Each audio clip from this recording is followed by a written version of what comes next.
Chapter 16, Vita Wonk and Minus Land. It's up to you, Charlie, my boy, said Mr. Wonka. It's your factory.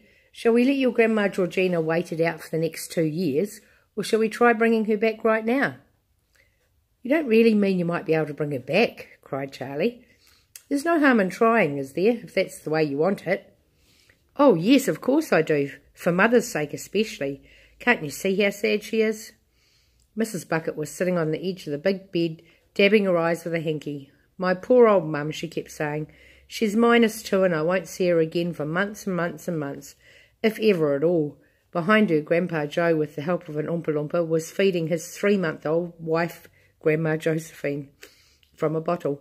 Alongside them, Mr. Bucket was spooning something called Wonka's Squidgemallow baby food into 1-year-old Grandpa George's mouth, but mostly all over his chin and chest.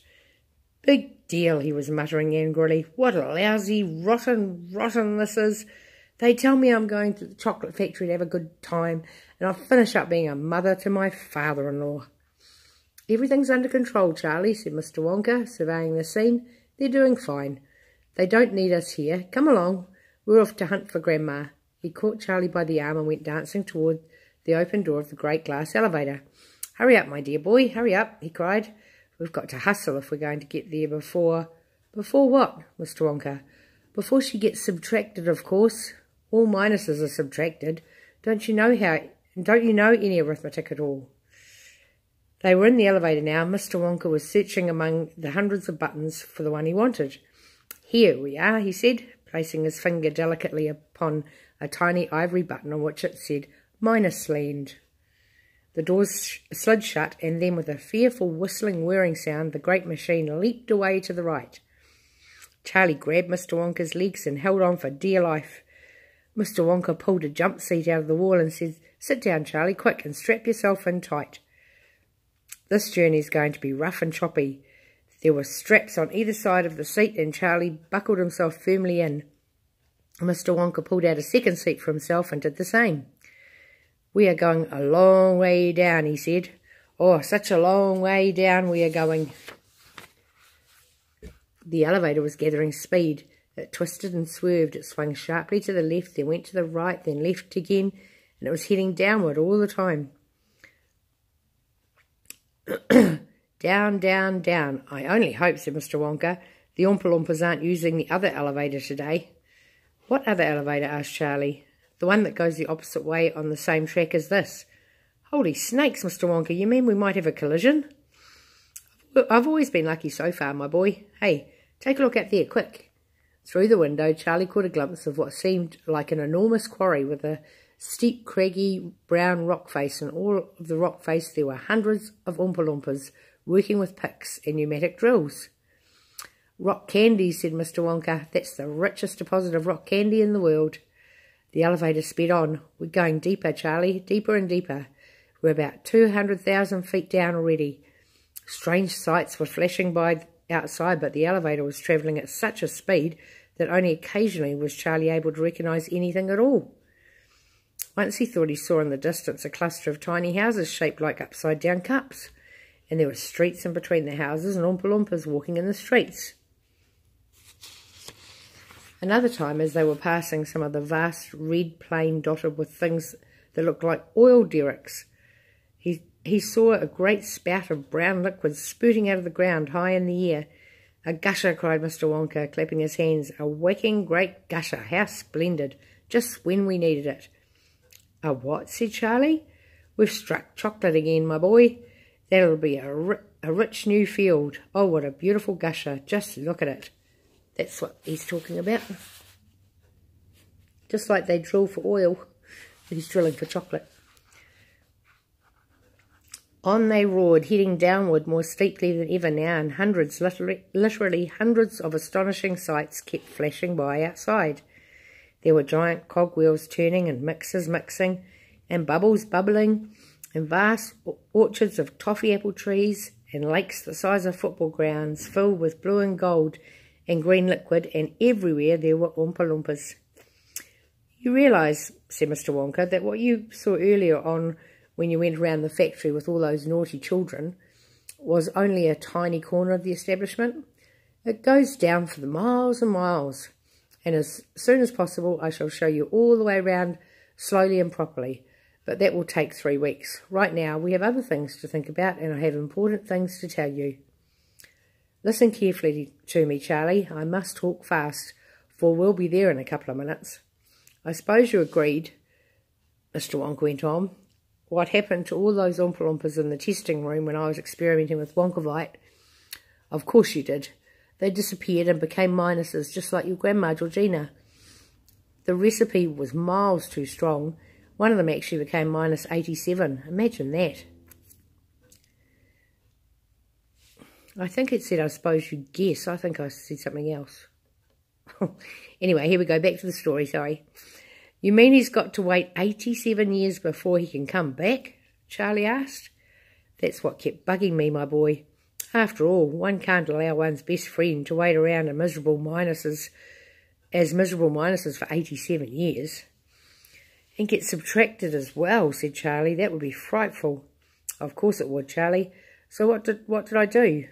Willy Wonka, I said to myself, if you can invent Wonkavite to make people younger, then surely, to goodness, you can also invent something to make people older. Aha, cried Charlie. I see what you're getting at. Then you turn the minuses quickly back into pluses and bring them home again. Precisely, my dear boy. Precisely, always supposing, of course, that I could find out where the minuses had gone to. The elevator plunged on, diving steeply toward the centre of the earth. All was blackness outside now. There was nothing to be seen. So once again, Mr. Wonka went on. I rolled up my sleeves and I set to work. Once again, I squeezed my brain searching for a new recipe. I had to create age to make people old. Oldest. Ha ha, I cried, for now the ideas were beginning to come. What is the oldest living thing in the world? What lives longer than anything else? A tree, Charlie said. Right you are, Charlie, but what kind of tree? Not the Douglas fir, not the oak, not the cedar. No, my boy. It was a tree called the bristlecone pine that grows upon the slopes of Wheeler Peak in Nevada, USA. You can find bristlecone pines on Wheeler Peak today that are over 4,000 years old. That is fact, Charlie. Ask any dendrochronologist you like, and look that word up in the dictionary. When you get home, will you please? You could do that too, Bubba. So that started me off. I jumped into the great glass elevator and rushed all over the world collecting special items from the oldest living things. A pint of sap from a 4,000-year-old bristlecone pine, the toenail clippings from a 168-year-old Russian farmer called Petrovich Grigorovich, an egg laid by a 200-year-old tortoise belonging to the King of Tonga, the tail of a 51-year-old horse in Arabia, the whiskers of a 36-year-old cat called Crumpets, an old flea which had lived on Crumpets for 36 years, the tail of a 207-year-old giant rat from Tibet, the black teeth of a 97-year-old grimalkin living in a cave on Mount Popocatépetl, the knuckle bones of a 700-year-old cataloo from Peru. All over the world, Charlie, I tracked down very old and ancient animals and took an important little bit of something from each one of them. A hair or an eyebrow, or sometimes it was no more than an ounce or two of the jam scraped from between its toes while it was sleeping. Ooh, gross. I tracked down the whistlepig, the bobolink, the shrock, the polyfrog, the giant curlicue, the stinging slug, and the venomous squircle, who can spit poison right into your eye from 50 yards away. But there's no time to tell you about them all now, Charlie.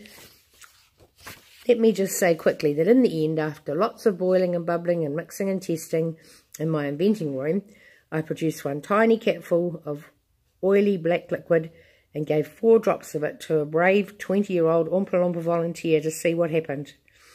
What did happen? Charlie asked. It was fantastic, cried Mr. Wonka.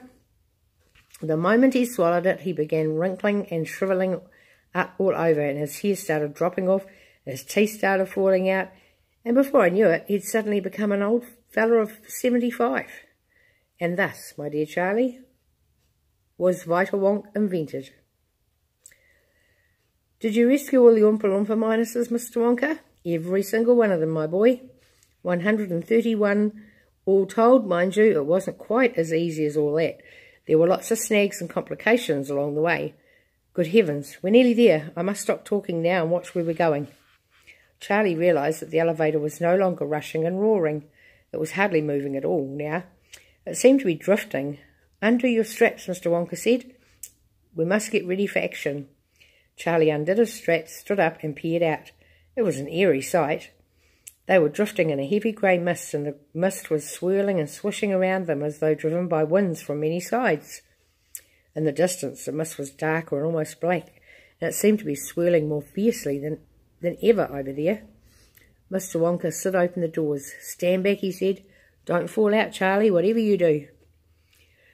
The mist came into the elevator. It had the fusty, reeky smell of an old underground dungeon. The silence was overpowering. There was no sound at all, no whisper of a wind, no voice of a creature or an insect, and it gave Charlie a queer, frightening feeling to be standing there in the middle of this grey, inhumane nothingness, as though he were in another world altogether, in some place where man should never be. Minus land, whispered Mr. Wonka. This is it, Charlie. The problem now is to find her. We may be lucky, and there again, we may not.